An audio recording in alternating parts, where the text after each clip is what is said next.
Hola, ¿qué tal? Muy buenos días a todos. Iniciamos nuestra transmisión de IQ Intelectual del día 9 de junio de 2020. El día de hoy, pues, estamos con un invitado de lujo para todos los que nos ven.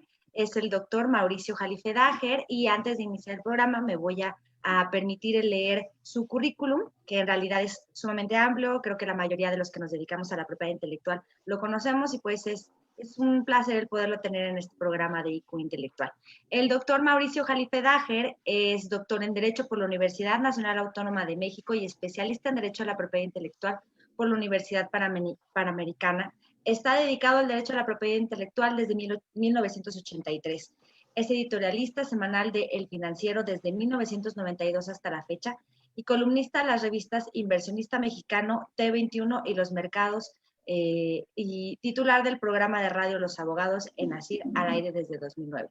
Es perito por el Tribunal Superior de Justicia del Distrito Federal en diversos asuntos de patentes y marcas, árbitro por la Organización Mundial de la Propiedad Intelectual para controversias de nombres de dominio y marcas, con más de 40 arbitrajes resueltos. Es investigador designado por la Unión Europea para el estudio de la regulación de indicaciones geográficas en el marco del Tratado de Cooperación entre México y Estados Unidos, además de ser catedrático de la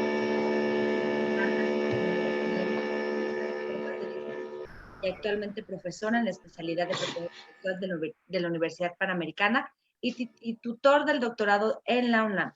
Es catedrático de la especialidad de propiedad intelectual de la Universidad Nacional Autónoma de México y catedrático del diplomado en propiedad intelectual del Ilustre Nacional Colegio de Abogados.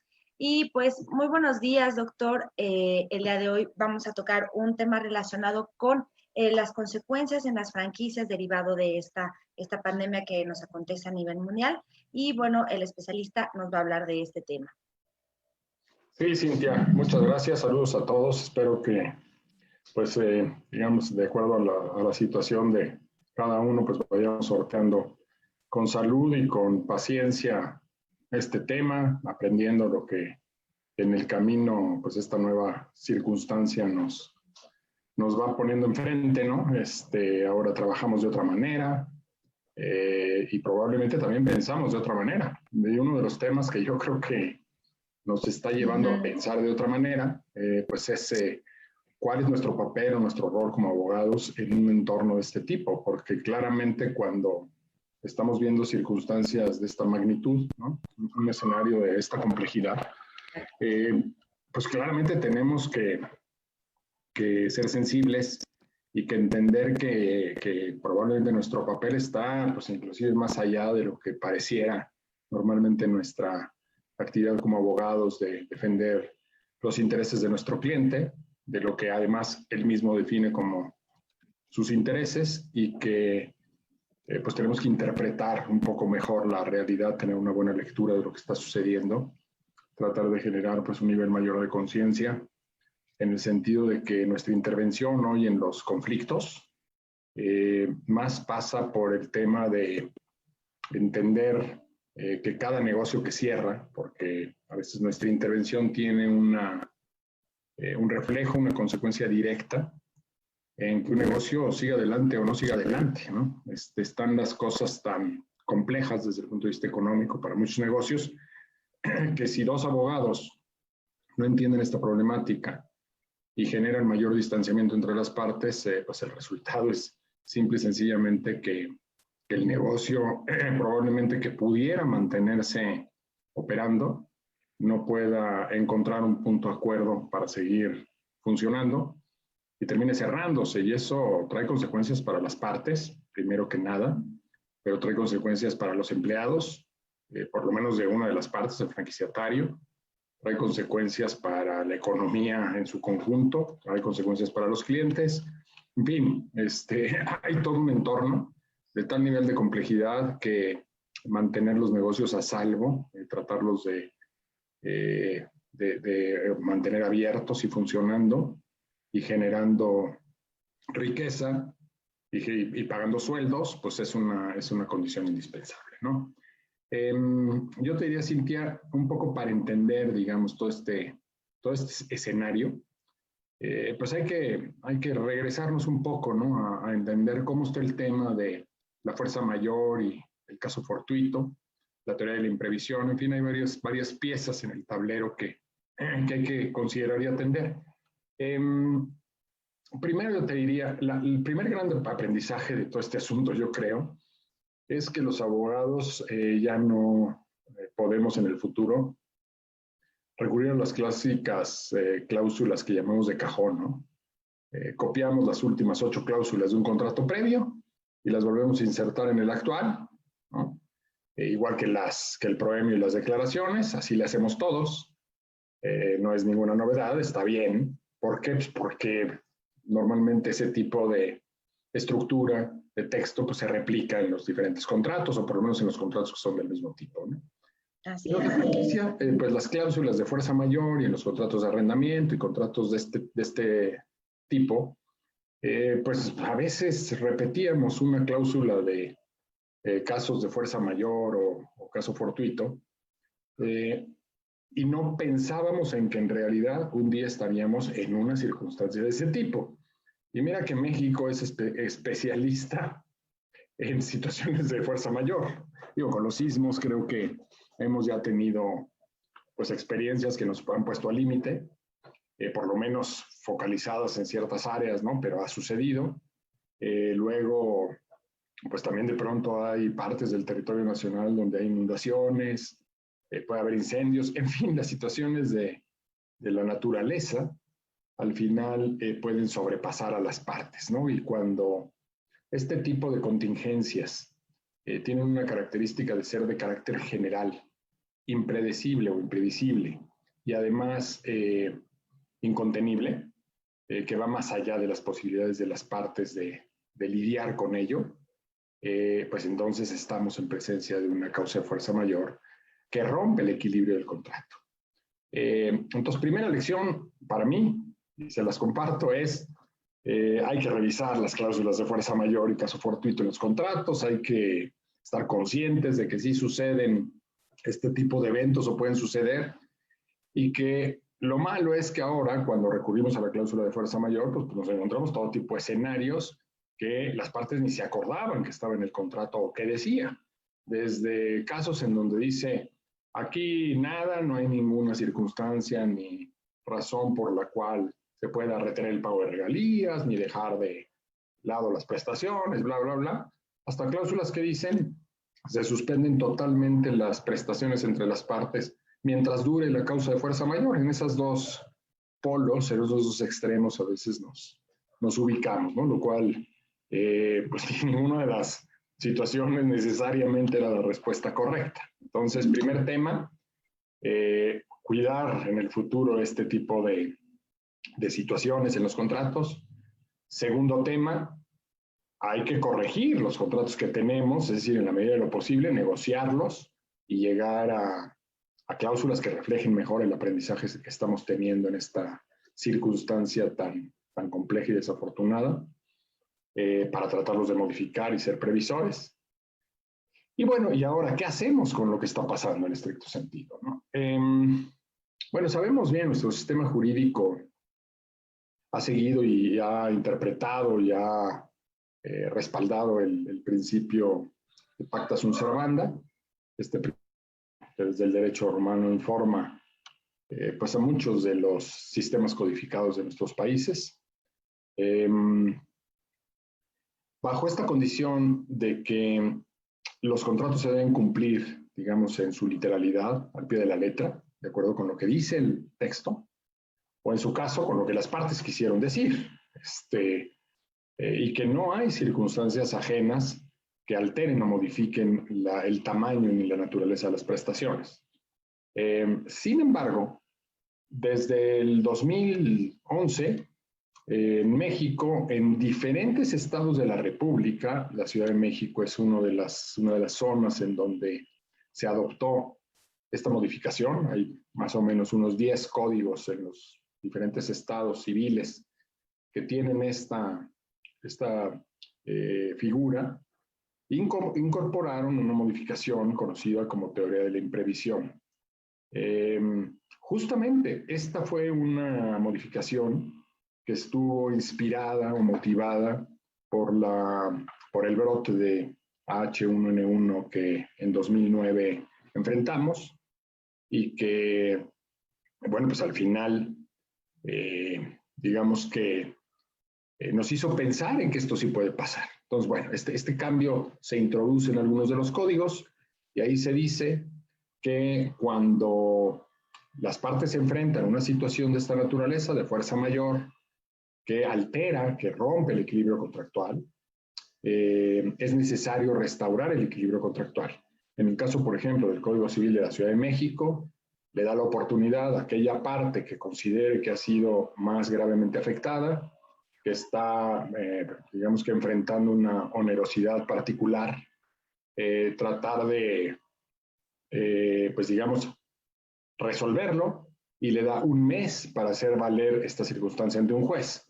Ahorita, claro, de todas maneras los términos están suspendidos, es de tal gravedad la situación, pues que ni siquiera puede ir esa parte afectada como un juez a decirle, señor juez, aquí en la Ciudad de México, fíjese que mi franquiciante me quiere seguir cobrando la misma regalía, la misma cuota, y además quiere que le pague esto y el otro, y quiere que le pague publicidad, y no estamos haciendo publicidad, y no estoy teniendo ventas, etcétera, etcétera.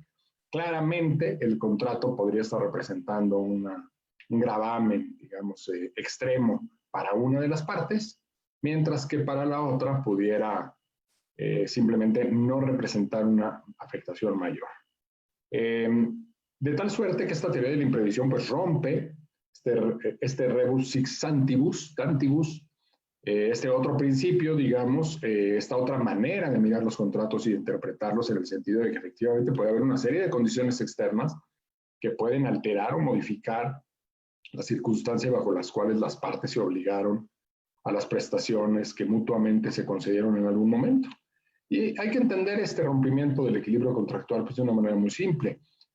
Yo te rento un local, tú me fijas un precio, lo pactamos, lo discutimos, llegamos a un acuerdo, estoy pagando una renta mensualmente y de pronto una situación de este tipo impide que ese local comercial pueda estar abierto al público, prestando los servicios para hacerse de ingresos que permitan pagar la renta.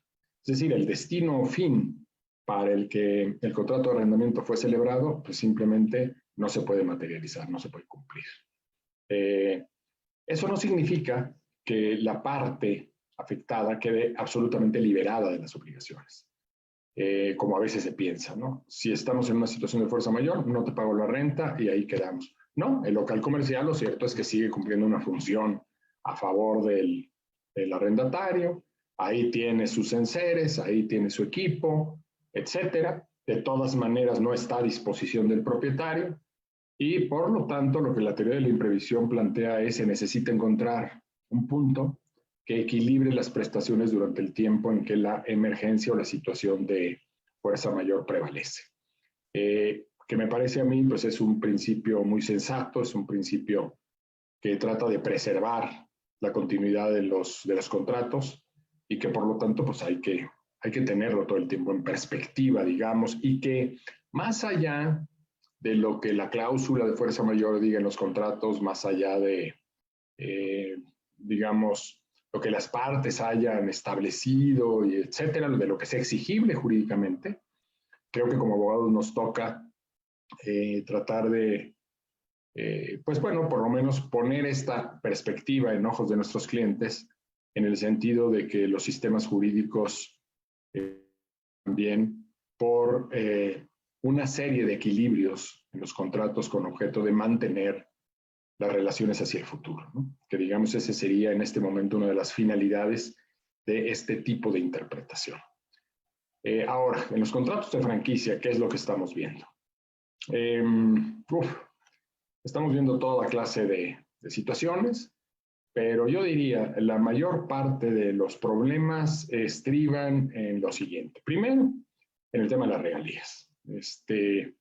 Obviamente, muchos negocios, muchos contratos de franquicia, Cintia, lo sabemos bien los que nos dedicamos a estas materias,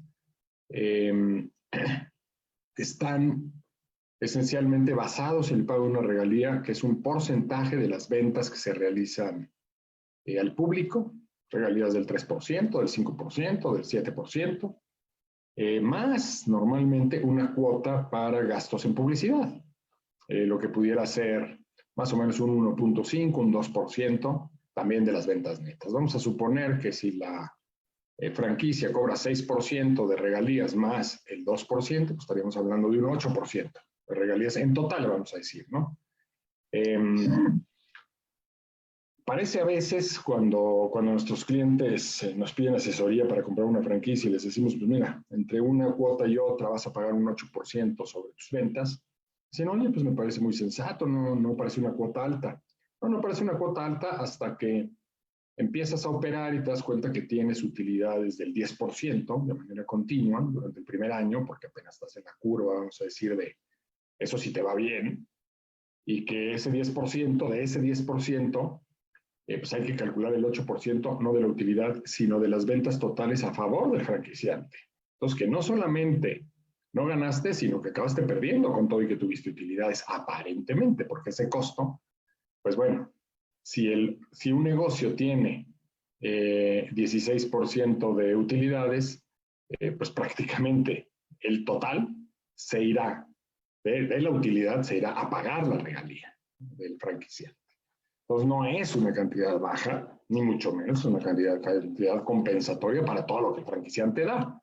Es un contrato que, vamos a decir, cuando se firmó, pues tenía este principio de equilibrio, tenía este principio de que las prestaciones pues, son correspondientes a lo que uno da y el otro recibe.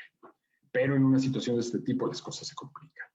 Sin embargo, la regalía de pago porcentual, como la conocemos, pues tiene una ventaja muy importante, que es que se ajusta sola. Es decir, en este momento vamos a pensar restaurantes que tienen cerrados los salones de atención al público, pero que tienen comida para llevar, que puedes recoger en el lugar o entrega a domicilio. Bueno, pues en esos casos, claramente, la regalía se ajusta. Obviamente, si el establecimiento, pues hombre, vamos a pensar que reduce su facturación mensual total en un 70% y solamente está vendiendo el 30%, que difícilmente le alcanza para pagar sueldos, luz, aire acondicionado, qué sé yo, todos los implementos necesarios, mantenimiento, etcétera. Pero además tiene que pagar la regalía, sí, pero es una regalía del, probablemente, del 7%. Vamos a suponer, un franquiciante sensato podría suspender la cuota de publicidad durante este plazo, ¿no? Es más, podría diferirla simplemente con objeto de tener una mayor cuota para cuando se relancen las operaciones, cuando se reabra, que sea necesario intensificar una campaña de mercadeo con objeto de impulsar nuevamente el posicionamiento de la marca, avisar que estás abierto, volverte a posicionar en la mente del cliente, etcétera, etcétera. Entonces, bueno, no hace mucho sentido que la cuota de publicidad se cobre y se use en este periodo. Es una de las cosas que es perfectamente posible negociar para usarlo después.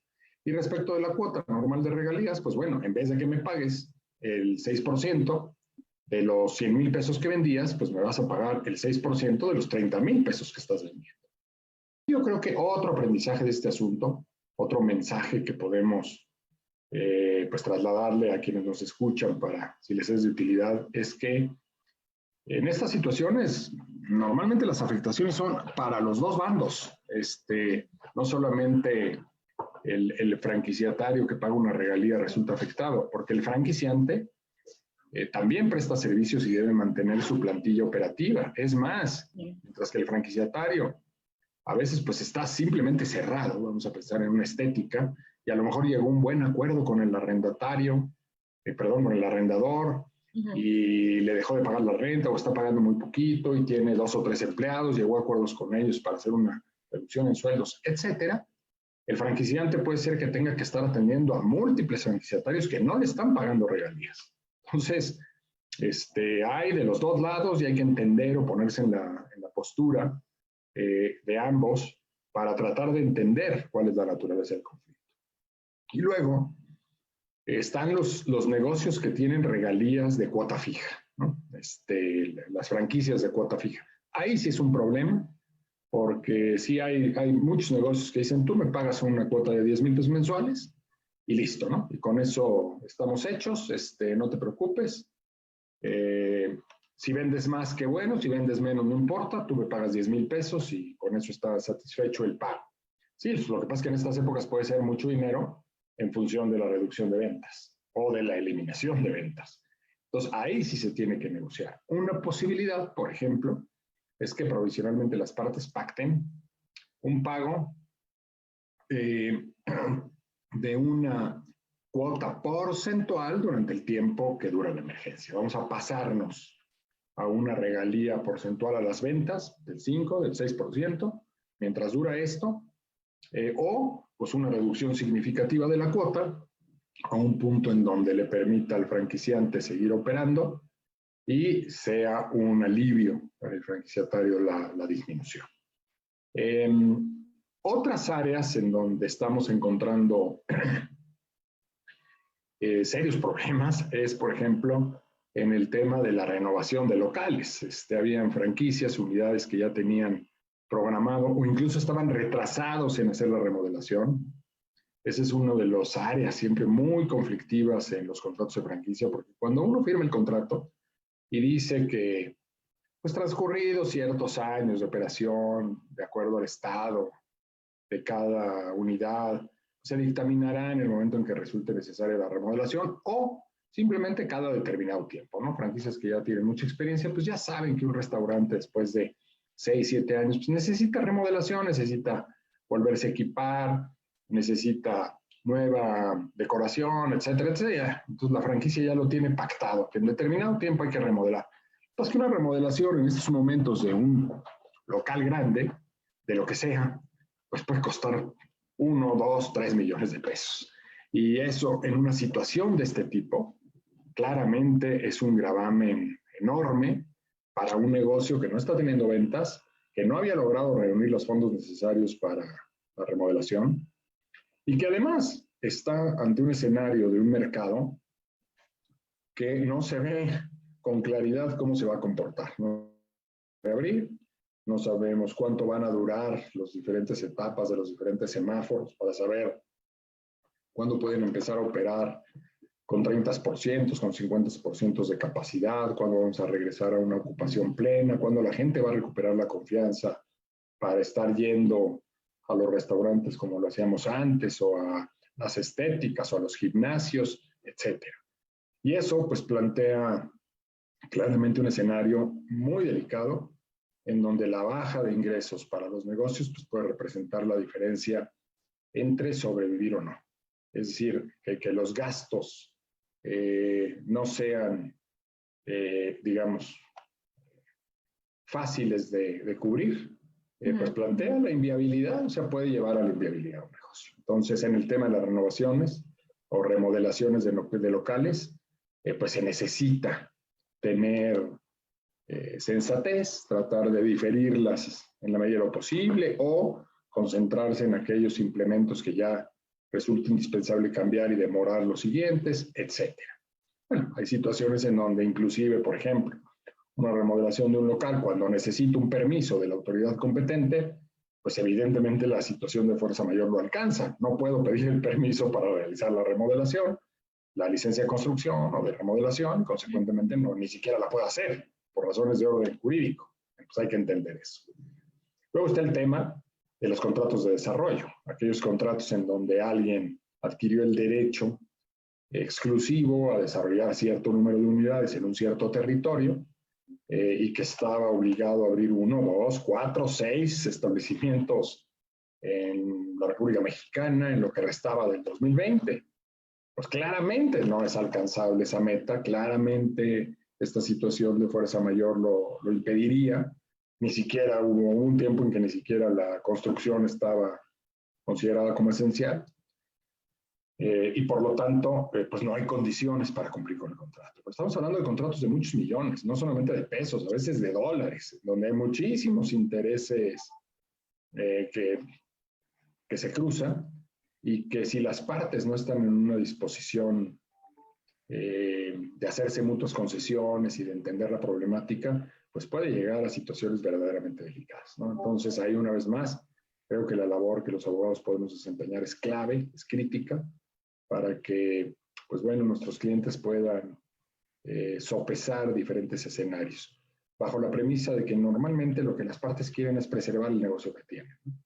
Seguir adelante, mantener la relación económica que los llevó a sentarse y a hacer planes y negocios en algún momento, y tratar de rescatar ese objetivo, esa materia prima, y seguir con el negocio, pues entendiendo que hay que ir balanceando las cosas para que esto suceda. Inclusive, pues ya me ha tocado estar en algunas negociaciones en donde no se pudieron tomar todas las decisiones hacia el futuro, porque el futuro es incierto.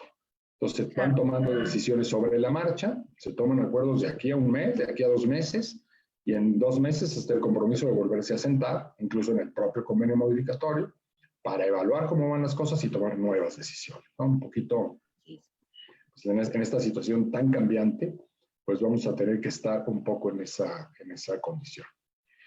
¿Cómo resolver los conflictos de una manera proactiva? Pues yo diría, bueno, hay que siempre hacer una evaluación. Primero, ¿qué dice el contrato, no? Hay contratos que dicen que si tenemos un conflicto, pues hay que recurrir obligatoriamente a una mediación, hay que sentarse a platicar. No quiere decir que forzadamente debas llegar a un acuerdo, pero sí que hay que agotar la mediación. En nuestra experiencia, lo digo no el contrato, la mediación es una alternativa muy eficiente. Si hay una buena relación, si hay una buena comunicación entre las partes, si sabemos que no ha habido conflictos previos, no hay situaciones mayores, pues normalmente es más fácil. La comunicación directa es una mediación, vamos a decir, entre partes, que puede desembocar en un acuerdo rápido. Eso es perfectamente posible y sin mayores formalidades se plasma en un convenio modificatorio y con eso pues, estamos las dos partes satisfechas. Se está dando mucho, por ejemplo, en el tema de franquicias, este asunto de las reubicaciones de locales o los cierres de locales. Es decir, negocios que ya venían con números malos, ¿no?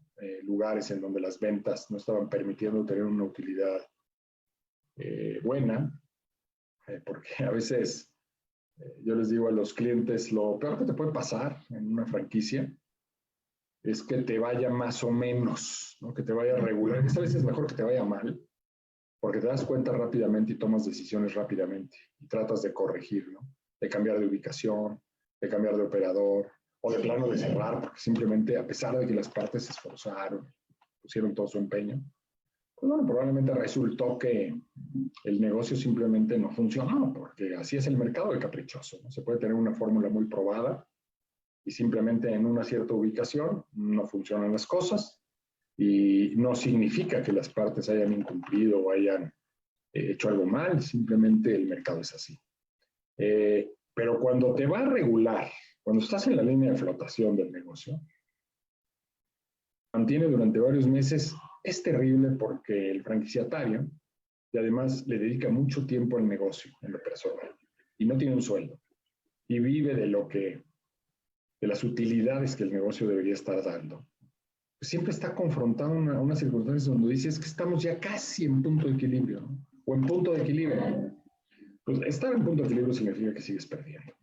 Pero como está la disyuntiva, la expectativa de que con un pequeño esfuerzo adicional pronto van a haber ganancias, me ha tocado ver franquicias que sí se quedan 3 años, 4 años, 5 años, y las utilidades nunca llegan, o llegan con un margen tan pequeño que en un mes de pérdida, otra vez hay que usar esas utilidades para compensar las pérdidas, ¿no? Y así se pueden pasar 5 y 6 y 7 años.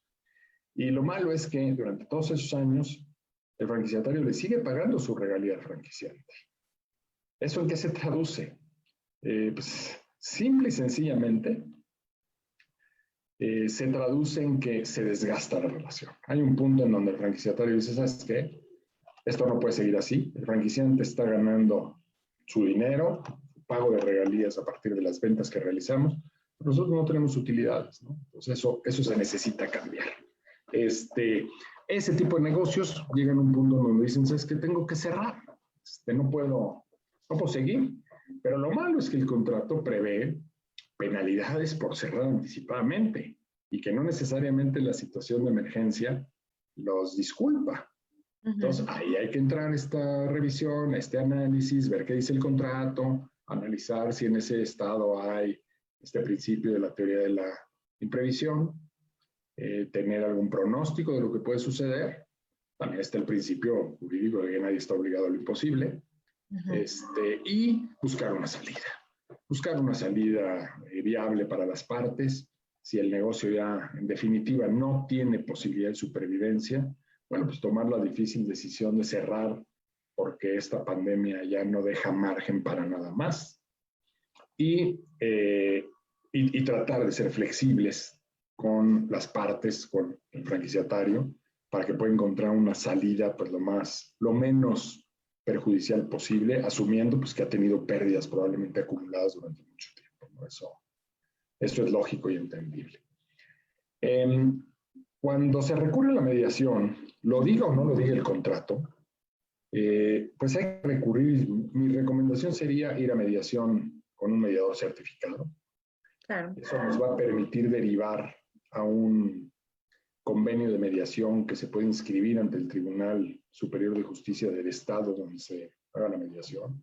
Hoy la mediación puede ser por vía remota. Si hay un franquiciatario en Tampico, hay un franquiciante en Puebla, pueden hacer una negociación, una mediación a través de una plataforma como esta, y llegar a un acuerdo y tener las firmas por vía digital de ya los muchos mecanismos que existen para este fin, y tener un convenio jurídicamente intachable, inscribible, y pues la mediación tiene esta magnífica ventaja de que es equiparable a la sentencia de un juez, ¿no? En cuanto a fuerza jurídica, en cuanto a la posibilidad de pedir la ejecución sin necesidad de ir a ningún procedimiento previo.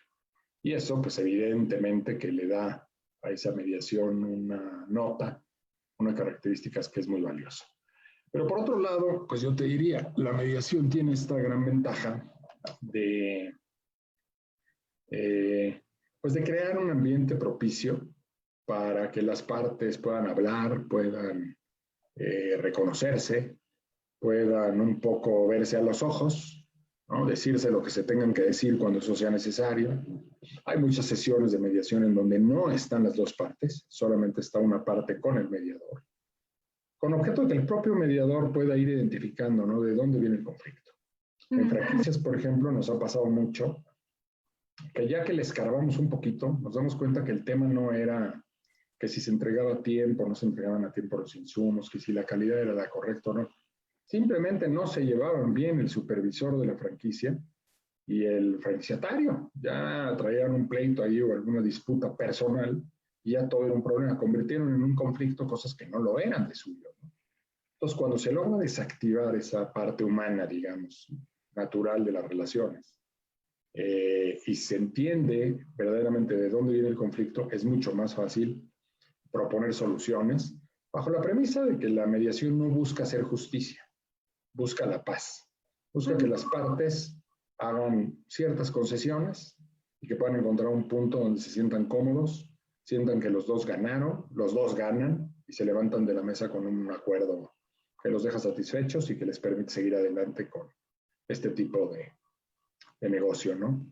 Entonces, pues esa es la recomendación, ¿no? Ir a procesos de mediación, usar la mediación, si se puede, la certificada. Hay que recordar que en México pues ya tenemos 15 años, ¿no? Con los centros de justicia alternativa en todos los estados de la República. Se puede ir a la mediación oficial, claramente. El problema con la mediación oficial pues es que está saturada. Ha sido tan exitosa que no se dan abasto y que para tener una audiencia pues puede tardar 2 o 3 meses. Y pues una recomendación adicional es que si se puede ir con un mediador que tenga experiencia o conocimientos de lo que es el contrato de franquicia, en el caso de franquicias, pues es muy útil porque le cuesta menos trabajo entender, no que otros mediadores no puedan hacer un buen trabajo, hay excelentes mediadores que, aunque no sean expertos en franquicias o propiedad intelectual, pueden hacer la chamba, pero los que ya conocen este tipo de temas o han tenido experiencias previas, pues suelen ser muy imaginativos para decir, ¿por qué no hacen esto? ¿Y por qué no buscamos por acá? ¿Y por qué no pensamos en otras opciones?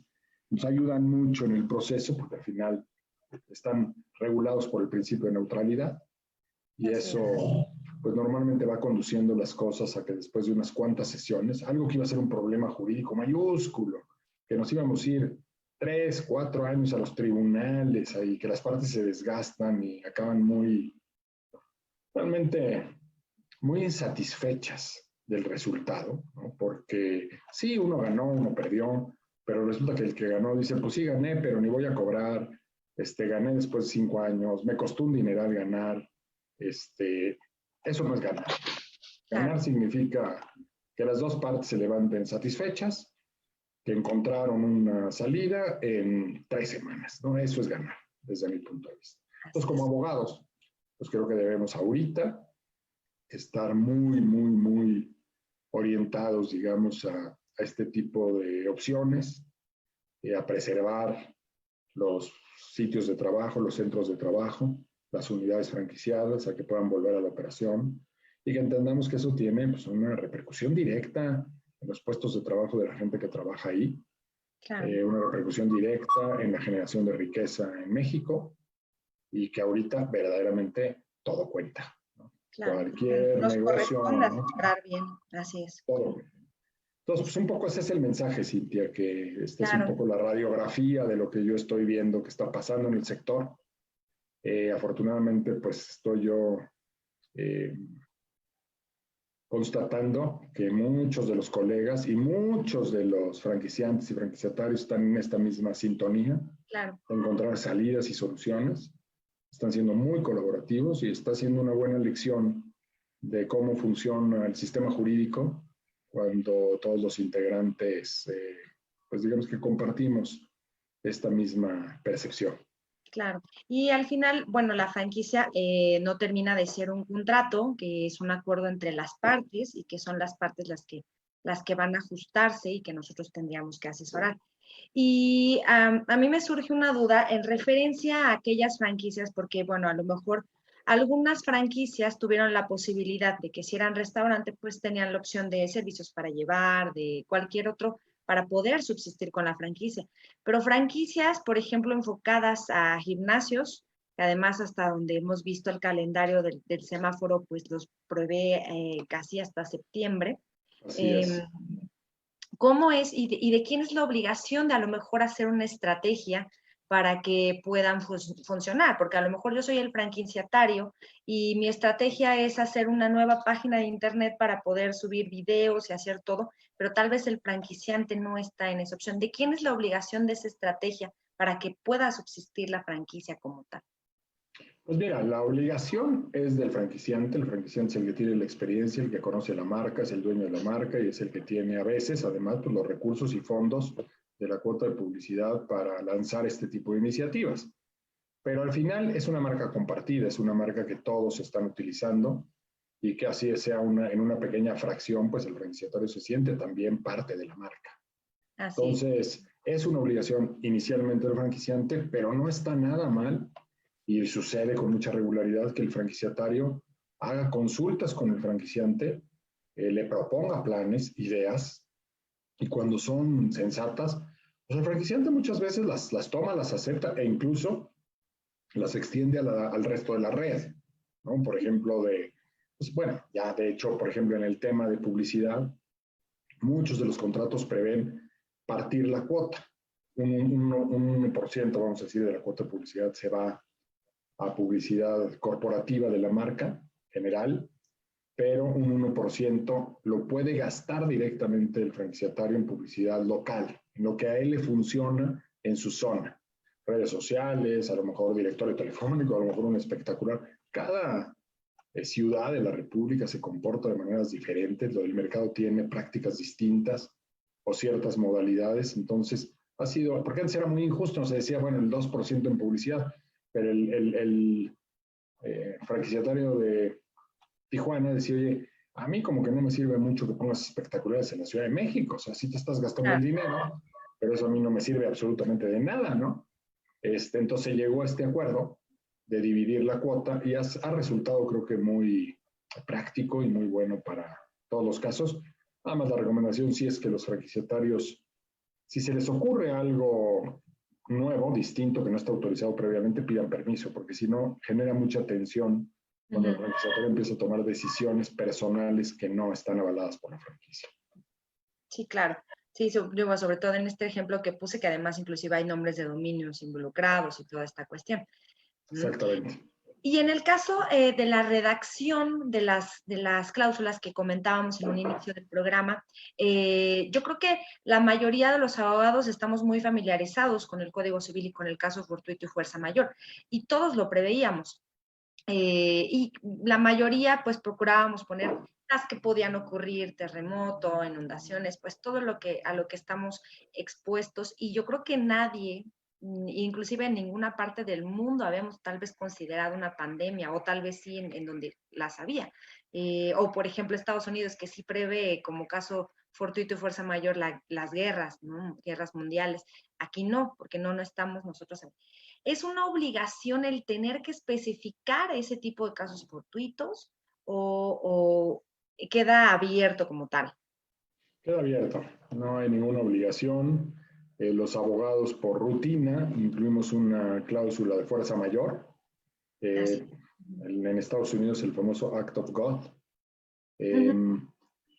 Y bueno, y las soluciones que nosotros hemos ideado como abogados pues son muy diversas dependiendo de la naturaleza de los contratos, ¿no? Pero honestamente creo que no nos habíamos ocupado del contenido, del alcance de estas cláusulas en una forma correcta. Habíamos un poco dejado a la buena de Dios, vamos a decir, el tema de que pues esto nunca pasa. Y ahora creo que vamos a, obviamente, a revisitar este tipo de clausulado, a repensar este tipo de clausulado para ser mucho más precisos ahora, ¿no? No hay ninguna obligación en la ley de preverlo, pero yo creo que de ahora en adelante todos los que redactamos contratos, cuando lleguemos a esta cláusula, vamos a decir, a ver, ¿qué es lo que puede pasar? ¿Cómo se afectaría la relación entre las partes? ¿Qué podemos prever de una buena vez que signifique ya una alternativa de solución para que las partes puedan aliviar o reequilibrar lo que se rompe con la situación de emergencia, ¿no? Ah, pues si cierras el local, pasa esto. Si lo mantienes en operación parcial, pasa esto otro. Si es por más de un mes, pasa esto otro. Y así. Entonces creo que eso le va a dar a los usuarios del sistema pues mucho mayor tranquilidad, un marco jurídico mucho más amplio. Todo lo que podamos prever en los contratos que signifique una solución anticipada a posibles escenarios, siempre será bueno, ¿no? Así es, como tal. Y bueno, también platicábamos un poco de que pues nadie está obligado a lo imposible.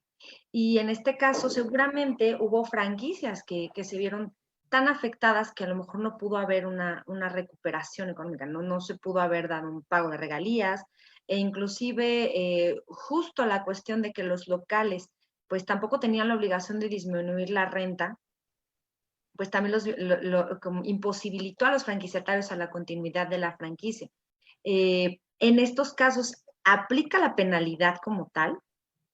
Sí, si el contrato no prevé una solución, aplica. Ahora, si la franquicia está en uno de los estados en donde se incluye o se contempla la teoría de la imprevisión y esa parte en el tiempo que marca la ley hace saber o denuncia esta interrupción, vamos a decir, en la posibilidad de cumplir con las prestaciones, pues será decisión del juez determinar si fue válida o no la suspensión, si esta emergencia sanitaria generó esta fuerza mayor, hizo imposible el cumplimiento de las prestaciones y por lo tanto libera a la parte presuntamente responsable, que es el que cerró el local por esta emergencia, de ningún tipo de penalidad, ¿no? Pero, reitero, son más los estados de la República que no tienen las cláusulas de imprevisión, los artículos de imprevisión, que los que sí lo tienen. Exacto. Así es. Y en el caso hay algunas franquicias, sobre todo de cuestión alimenticia, que señalan que los proveedores tienen que ser justo los que el franquiciante designe. Si también me veo yo en la imposibilidad de contratar estos proveedores, ¿cuál es la consecuencia que se tiene? Bueno, en realidad, digamos que la regla sería la misma. Es decir, viene una situación, una alteración en todas las cadenas de suministro, en el abasto, etcétera, que puede llevar a un incumplimiento con los proveedores oficiales de la franquicia, por ejemplo, a deberles dinero. Casi todos los contratos de franquicia, pues tienen muchos candados, a veces un poquito, pues yo diría, maquinados, pensados, para poder terminar la franquicia por muchos lados, cuando el franquiciatario empieza a incumplir o empieza a estar en una situación débil.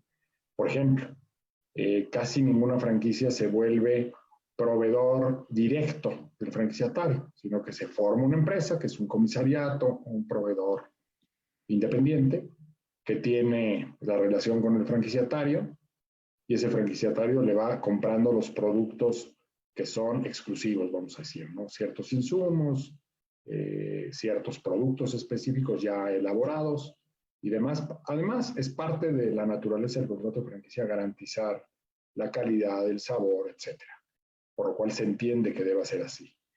Y el contrato de franquicia prevé que si tú le dejas de pagar a un proveedor exclusivo o te rompe el contrato y ya no te puede suministrar, es una causa de rescisión del contrato de franquicia, la pérdida de tu relación con el proveedor exclusivo. Entonces, a veces hay que cuidar mucho ese tipo de aspectos, porque a veces la terminación de la relación no se da porque hayas incumplido con el franquiciatario, con el franquiciante, sino porque incumpliste con los proveedores. Entonces hay que tener en perspectiva todo el tiempo este asunto, ¿no? Así es. Y en su perspectiva y en la experiencia que usted ha tenido, ¿quién en esta cuestión o en este desafortunado sistema de pandemia en el cual nos encontramos, quién es el más afectado, el franquiciante o el franquiciatario? Yo creo que el franquiciatario. Vamos a decir, en un balance el franquiciatario, porque es el que está con el negocio cerrado, es el que no puede en este momento tener ventas, que tiene que estar normalmente pues pagando sueldos y a veces son plantillas de, pues caray, un restaurante de 40 mesas tiene 120 empleados. O sea, pongámonos en esa perspectiva, ¿no? Muy difícil, muy difícil. Cada día que pasamos en semáforo rojo, cada día que pasamos sin regresar al comercio como lo conocemos, es muy difícil para cualquier negocio subsistir, muy difícil. Entonces, pues dentro de esa dificultad creo que lo que podemos hacer nosotros como abogados pues, es tratar de facilitar las cosas, no de complicarlas más. ¿Y hay algún papel que juegue o que ahorita interprete la Asociación Mexicana de Franquicias? Pues no lo sé, habría que preguntarles a ellos. Digo, yo estoy en la asociación, pero no me parece que, vaya, tiene creo que un módulo de mediación por ahí, que no veo que se use mucho, pero pues no estoy viendo que la asociación esté muy activa, digamos, en tratar de orientar o resolver estos temas, francamente. No está involucrado. No. Así es. Y para el caso de la mediación, aproximadamente, ¿cuál sería el costo de un mediador privado? Más o menos, ¿cuál es el gasto? Sí, mira, los mediadores privados, digamos, los oficiales, pues no tienen costo prácticamente. Pero claro, hay que formarse, ¿no? Ese es un proceso largo. Que además ahorita también se supone que están suspendidos, ¿no? No hay mediación. No, sí, no, ahorita no pueden operar, está todo el poder judicial de la Ciudad de México, por lo pronto, pues está cerrado y en los estados, algunos o ciertos servicios, algunos tienen ventanilla digital, en fin, hay situaciones distintas, ¿no? Pero en la Ciudad de México no está disponible. Lo cual es una pena, porque yo creo que se podría perfectamente celebrar audiencias de mediación a través de plataformas digitales. Exactamente. Sería de una enorme utilidad. Bueno, yo creo que parte de los beneficios que nos va a dejar este asunto es que muchas de las audiencias y situaciones que teníamos, digamos, en la parte judicial de los procedimientos, pues seguramente se van a pasar, se van a reconvertir a lo digital. Entonces, audiencias y cosas de este tipo, yo creo que ya vamos a poder felizmente poder desahogarlas de esta manera, lo cual pues puede dar una facilidad que no conocíamos, que no habíamos practicado. Nos está mostrando que es muy útil, muy práctico, muy efectivo y seguramente lo usaremos. Pero bueno, el costo, según sé, cada mediador tiene sus propios precios, pero creo que cuesta alrededor de 3,000 pesos cada sesión de mediación. Y típicamente en 3 o 4 sesiones debes resolver una controversia, un conflicto. O sea, en 3 o 4 sesiones o lo resolviste o ya te diste cuenta que no hay manera y que probablemente lo tengas que litigar, ¿no? Pero 3 o 4 sesiones son suficientes para terminar. Para una solución de una controversia. Ok, perfecto, pues ya estamos llegando al final de nuestro programa y pues no me queda a mí más que agradecerle su participación el día de hoy. No sé si tenga algún comentario adicional para el público que nos escucha.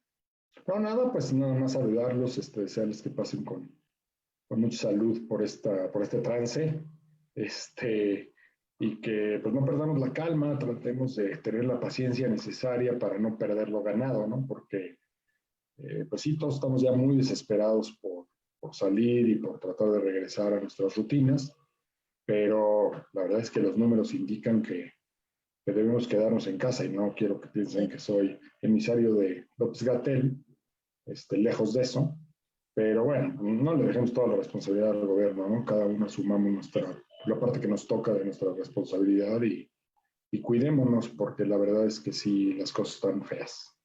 Claro, y aprovechemos las plataformas y bueno, como abogados en propiedad intelectual, creo que las instituciones, aunque se han visto un poco lentas en la cuestión de entrar a la cuestión electrónica, estamos avanzando un poco más. Entonces, aprovechar pues todos estos medios electrónicos para poder ahora hacer nuestro trabajo.